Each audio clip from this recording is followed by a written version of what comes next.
guys, what's happening? Today we've got a pretty cool rare car for you guys. This is a 1991 Honda Civic 1.6 IVT, also known as the EE9 Civic. It is technically the EF chassis, but most of the UK folks from back in the day will know this car as the box-shaped Civic. So this car is pretty well known on the forums. It's been a forum car for the best part of 15, maybe 20 years. Originally, one of the admins on 4G UK, a guy called Mark, owned the car. Back then it had a B16B and it was pretty clean. It had some nice JDM bits in it, window visors, JDM back bumper, which it still has. It had the EF9 SIR wing and a few other bits and pieces. But our good friend Joe got his hands on the car, and slowly but surely he started to track it, and next thing you know, it snowballed out of control. As you guys know, once you get a car, you start modifying it, one thing leads to another. You want to get faster, you want to get quicker, you want the car to handle better, and the next thing you know, you've got a fully stripped out race car. So I've been a fan of these cars since I was a kid. One of my friends in junior school, his cousins and uncles used to have these, and they used to be ripping about back in the day. And since then, I've always had a little soft spot for them. And then, fast forward about 10 years later, I finally got to sit in one, which was his cousin's car. It was a white on white Civic EE9 on fat fives.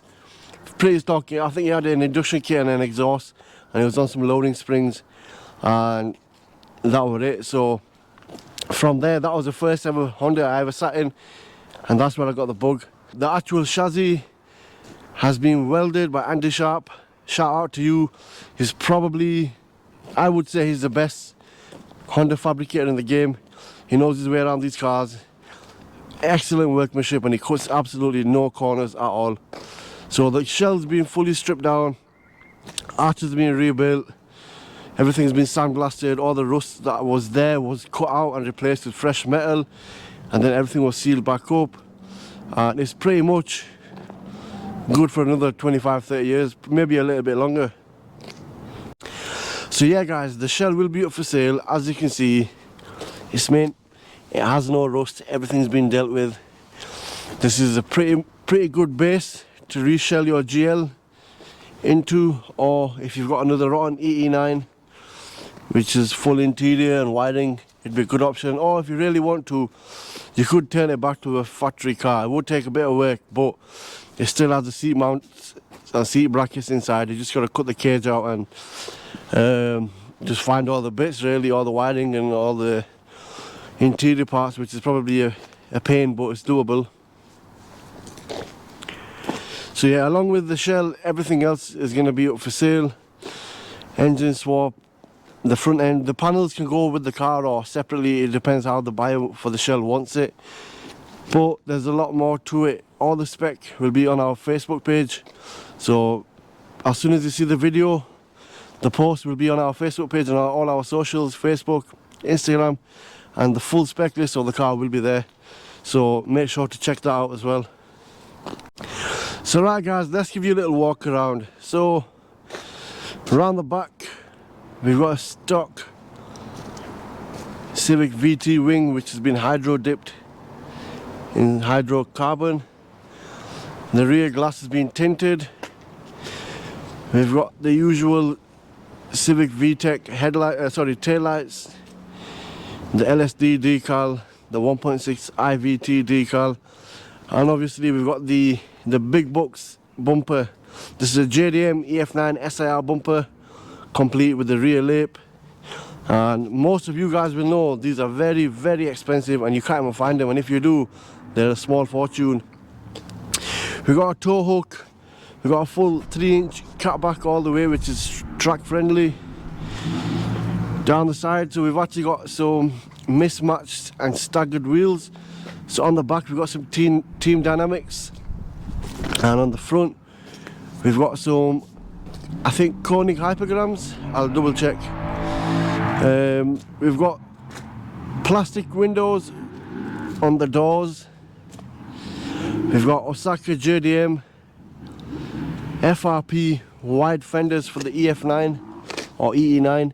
As you can see, they are massive. They stick out. Let me get you this angle. And as you can see there, there's some big boys, and you've still got plenty of clearance for even wider wheels. They're very rare. I think he bought them from somebody in Ireland. He had them sat brand new, and from what I'm aware, what I've been told, they're discontinued now or something along the lines of that. We've got a VIS carbon fibre bonnet. We've got the JDM EF9 plastic headlights.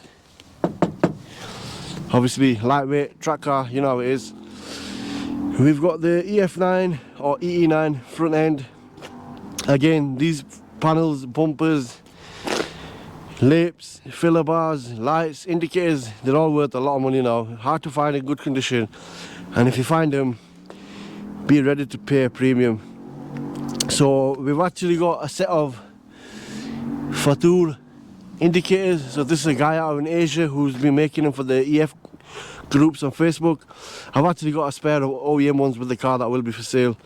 The front bumper has slightly been modified, so it's had a little Dremel work and a bit of fiberglass there just to allow some airflow when the car was B16B swapped.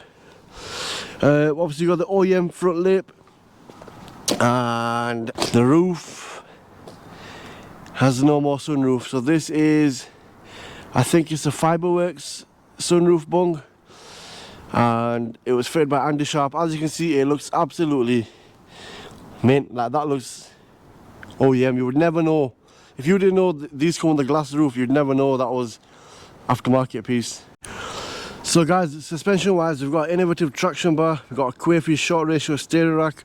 All the arms are being stripped down, sandblasted, powder coated, all new bearings, bushers, extended wheel studs. You got 282 and 262 DC2 brake calipers front and rear. We got a Tanabe 20mm rear anti-roll bar. We got Powerflex bushers, energy front suspension bushers, hard race rear trailing arm bushers, PCI front camber arms. We've got Master R GT1 coilovers with spherical top mounts. Skunk 2 LCAs. Like, the car's got bucket loads of money poured into it. Wherever you can find that's the best of the best, this car's got it. So it's still a road car, it's still road legal. It's not very fun to drive on the road. It's too hard, it's too loud, it's too stiff. Right, in the interior there's actually not a lot going on. So we've got plastic windows, we've got cut out, stripped out doors, we've got a JP cages 6-point roll cage which is fully welded in. As you can see, we've got harness bars at the back and the full works. So for the driver's seat we've got an OMP bucket seat, and for the passenger side we've got a lovely Sparco seat, OMP deep dish steering wheel, a QE short shifter. That's actually the best shifter I've had so far. I've had I've had hybrid racing, K-tuned. I felt the originals, I felt the copies, and they're all rubbish. This is actually pretty good. It's got a lot of adjustability. We've got settings there. We've got settings there for the height. We've got some more adjustability there, and it's pretty firm. It's better than the other ones I've felt before, definitely. So the car is running on a ECU master dash setup. The whole car is being rewired by racing circuits in Leeds. So if you guys know about racing circuits, they basically do full wire conversions for track cars, race cars, and it is not cheap. You're talking the best part of, well, I think they put the price up now, but a good few grand for the basic package. This has had more than the basic package. Obviously you've got the ECU master dash, you've got all the setup down here, you've got Honda K-Pro V4, you've got the heater blower, you've got interior fuel lines which are braided from the tank all the way to the engine bay, and apart from that there's actually not a lot going on, but it's bare bones. Oh yeah, and you've also got a little control panel up here for basically everything the car does. So right guys, around the back we've got the fog light, we've got a Cusco rear strut brace. Here's the back end of the roll cage. All the interior around the back is being painted. You got the harness bar, the harnesses, and that's pretty much it, to be fair. There's literally not a lot in this car at all. Right guys, in the engine bay, obviously this should not be here. When Honda made these cars, this was not the intended purpose. So anyways, the car's been K-swapped. It's running a K20 A2 out of a Honda Civic EP3 Type R. So to actually K-swap these, it's a little bit more work compared to an EG or EK. So for example, this mount here has to be cut out, and you have to basically weld in that bracket there for the mount for this side. That side is basically plug and play bolts on. You have to notch the subframe there, as you can probably see. I don't know if you see that. You're going to notch the subframe for the clearance of the manifold. Also, you're going to weld on the brackets and cut the mount off on the rear subframe for the K-swap mount. The drive shaft is a bit of a headache. I think you use EP3 shafts with EG or with B series outers. Now, there's a lot to it. It's not as straightforward as an EK would be, for example. So yeah, we've got a K20 A2. It's mapped on a K-Pro V4. I think it's mapped by RDT. It's making 200 wheel horsepower, which is around about 240 bhp. It's a stock engine. It has got all the bolt-ons. It's got a Skunk 2 Ultra intake manifold with a Teguer throttle body, a QE TPS. We've got a ram air induction kit. We've got a K-tuned exhaust manifold going all the way back into a 3-inch track-friendly catback. Obviously, you got the Hasport mounts. You got the K-tuned alternator relocation kit along with the T7 Designs strengthening bracket. We've got a Speed Factory tucked radiator, and these are very expensive. So it's almost like an intercooler. They're massive. Double spal fans going into a radiator. Going into a Track Tough. I think Track Life or Track Tough filler neck. It's got an EP3 gearbox with DC5, 5th, 4th, 5th and 6th, 5.8 final drive, plated LSD. It's got RDX injectors, Blackworks Racing fuel line, fuel rail, braided fuel lines from the engine all the way back to the tank.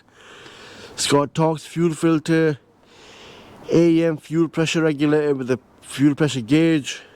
It's also got this bracket, which I think is a K-tuned bracket to run a cable setup. The DC2 Type R 1-inch brake master, got the OMP strut brace, the relocated screen wash bottle. Guys, I'm literally running through it. There's a lot more that I've missed out. Just head over to our socials and the full spec will be there of the car along with everything else.